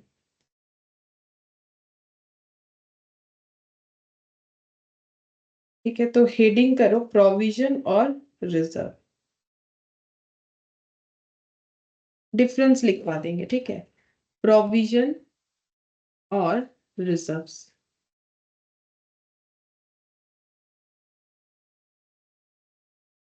तो प्रोविजंस क्या होता है, प्रोविजंस का मतलब होता है इट इज, जो प्रोविजन हम लोग क्रिएट करते हैं तो it is created to known liability. मतलब क्या लाइबिलिटी होगा वो हमें पता है, जैसे हमें पता है कि शायद डेटर बैड डेप्ट करते, अमाउंट ना पता हो लेकिन हमें पता है कि हम लोग किस लिए बना रहे, डेटर के लिए बना रहे। लेकिन रिजर्व जो है वो जनरल फॉर्म में बनता है, ये हमें नहीं पता होता है हम लोग किस पर्पस के लिए बना रहे हैं। It is created to meet an unknown liability, unknown liability. ठीक है, अननोन लाइबिलिटी को क्रिएट करने के मतलब, जैसे तुम लोग जनरल रिजर्व सुने होंगे। ठीक है, अब जनरल रिजर्व जैसे जिनका कंपनी अकाउंट्स है करते हो तो जनरल रिजर्व का यूज काफी जगह होता है, जैसे कि हम लोग प्रीमियम राइट ऑफ करने के लिए कर सकते हैं, हम लोग जो है सीआरआर क्रिएट करने के लिए कर सकते हैं। तो उसका मल्टीपर्पज यूज है, किसी पर्टिकुलर पर्पज के लिए उसे नहीं बनाया गया। ठीक है, तो कोई भी अननोन लाइबिलिटी को पे ऑफ करने के लिए हम लोग रिजर्व का यूज कर सकते हैं, बट प्रोविजन स्पेसिफिकली किसी लाइबिलिटी के लिए ही बनाया गया है। ठीक है, अच्छा, फिर ये क्या है, ये है legal necessity. Legal necessity means charge against profit. ठीक है, चार्ज एगेंस्ट प्रॉफिट, ये प्रॉफिट के अगेंस्ट में चार्ज होता है तभी पीएल में दिखता है, ठीक है। और ये जरूरी है, करना ही पड़ेगा। लेकिन रिजर्व जो है वो वॉलेंटरी है, ठीक है। Voluntary means appropriation of profit, appropriation of profit, ठीक है। मतलब हम लोग प्रॉफिट का एप्रोप्रिएशन करते हैं, मतलब नेट प्रॉफिट निकलने के बाद जैसे जीपी ब्रॉट डाउन होता है वैसे नेट प्रॉफिट को ब्रॉट डाउन करके उस प्रॉफिट को, अगर कोई प्रोप्राइटर है, सोल प्रोप्राइटर, तो पूरा प्रॉफिट नहीं लेके जाएगा, जितना उसे रिजर्व क्रिएट करना है करेगा। अगर हम लोग का पार्टनरशिप है उसमें पीएल एप्रो बनेगा, वहां पर होगा। अगर हम लोग का कंपनी अकाउंट्स है तो वहां पर भी जो है वो हम लोग क्या करेंगे, जितना रिजर्व क्रिएट करना है प्रॉफिट से उतना हटा सकते हैं, ठीक है। तो ये चार्ज अगेंस्ट प्रॉफिट नहीं होता, ये प्रॉफिट जो बना है बिजनेस का उसमें से कुछ पोर्शन हटाया जाता है, जिसको हम लोग बोलते हैं एप्रोप्रिएशन ऑफ प्रॉफिट, जितने का रिजर्व हम लोग बनाना चाहते हैं, ठीक है। अब नेक्स्ट यहाँ पर लिखो, the objective is to provide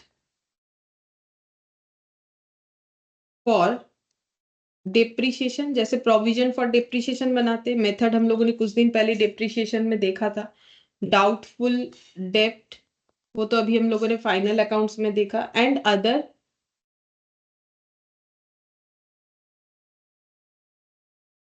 specific liability. The objective is to give strength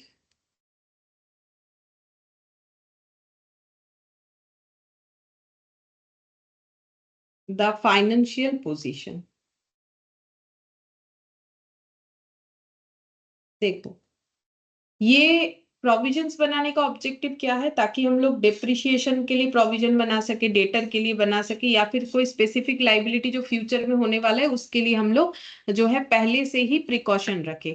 लेकिन जो रिजर्व है वो बनाने का रीजन क्या है कि अगर फ्यूचर में कोई ऐसा लाइबिलिटी हो गया अचानक से जो हमें नहीं पता था, उसको पे ऑफ करना है, तो उसके लिए हमारे पास पहले से पैसा सिक्योर है, ठीक है। तो इसीलिए बोल रहा है कि फाइनेंशियल पोजीशन को वो स्ट्रेंथ प्रोवाइड करता है, अदरवाइज प्रॉफिट डाउन होगा ना, प्रॉफिट का यूज करना पड़ेगा, तो पहले से अगर बना रखेंगे तो हमारे लिए अच्छा है, ठीक है। फिर नेक्स्ट लिखेंगे, provisions are never invested outside the business, ठीक है। प्रोविजंस कभी भी बिजनेस के बाहर इन्वेस्ट नहीं कर सकते, मतलब प्रोविजंस का अमाउंट हम लोग बिजनेस के बाहर इन्वेस्ट नहीं कर सकेंगे, but reserve may be invested, may be invested outside the business. जैसे रिजर्व से इन्वेस्टमेंट खरीद लिया कि रिजर्व में पैसा पड़ा हुआ है, चलो एक इन्वेस्टमेंट खरीद के इन्वेस्ट करके रख देते हैं, पैसा बढ़ता जाएगा, ऐसा हम लोग कर सकते, बट प्रोविजन से ऐसा नहीं कर सकते, ठीक है। फिर नेक्स्ट, ये कहां पर दिखता है, it is either shown on asset side, ये एसेट साइड में दिखेगा bye way of deduction from asset for which it is created, ठीक है। तो ये एसेट साइड में जैसे डेटर से माइनस करके दिखाते ना, वही बोला, it is either shown on asset side by way of deduction from the asset for which it is created. और ये कैसे दिखाना होता है, it is shown on the liability side, ये लाइबिलिटी साइड दिखाना होता है।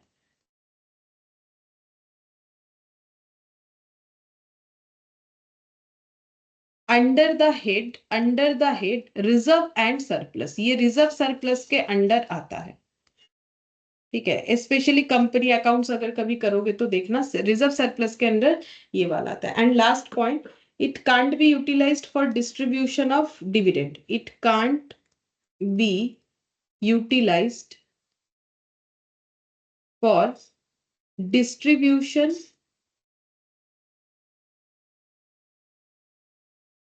Of dividend among share holder, ठीक है, एमंग शेयर होल्डर।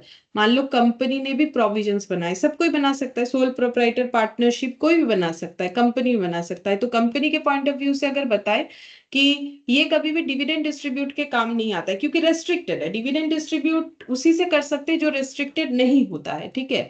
इट लेकिन रिजर्व से डिविडेंड दे सकते हैं, हर फ्री रिजर्व से। It can be utilized, free का मतलब है जो रेस्ट्रिक्टेड नहीं, for distribution as dividend among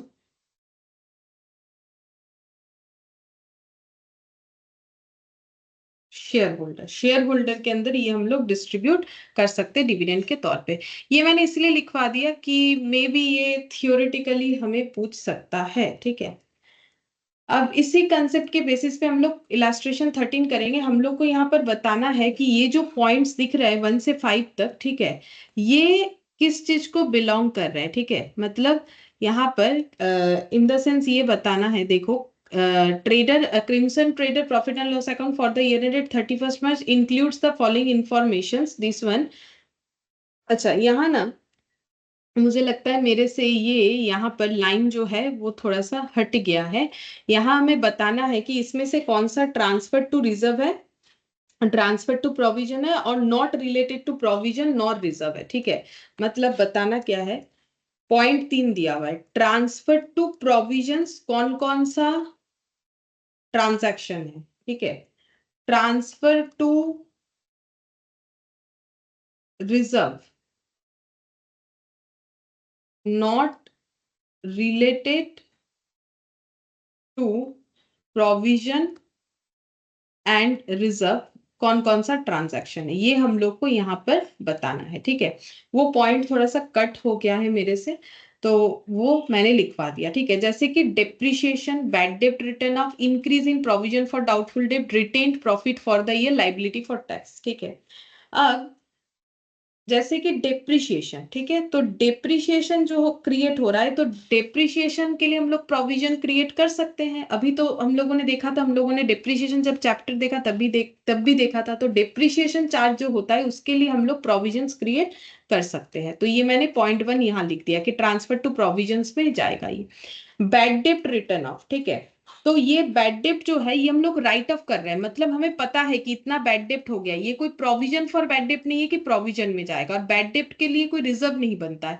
तो बैड डेप्ट राइट ऑफ मतलब सचमुच का बैड डेप्ट हुआ है वो हमें राइट ऑफ करना है, तो कहाँ करेंगे, पीएल में करेंगे, ठीक है। तो ना ये तो प्रोविजन का पार्ट है, ना तो ये हम लोगों का रिजर्व का पार्ट है, ठीक है। तो ये पॉइंट 2 यहाँ आ जाएगा।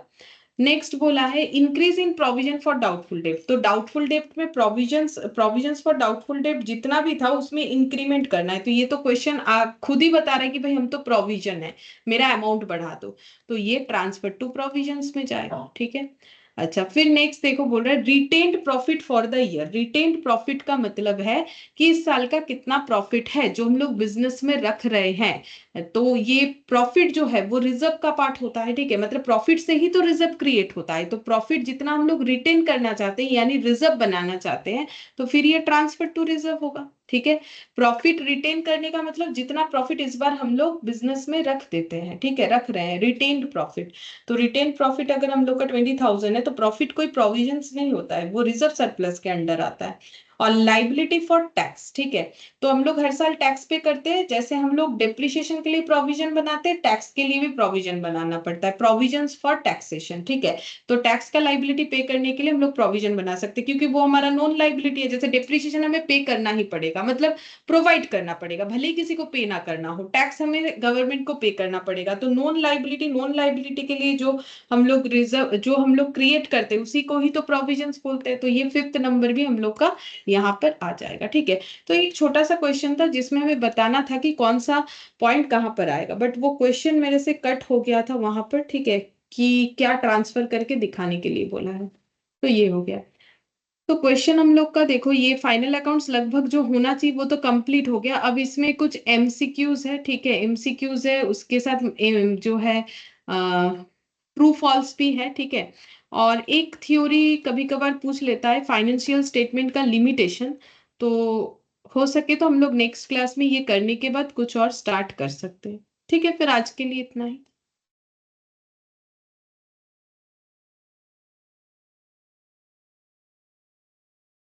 Bye bye ma'am. मैम।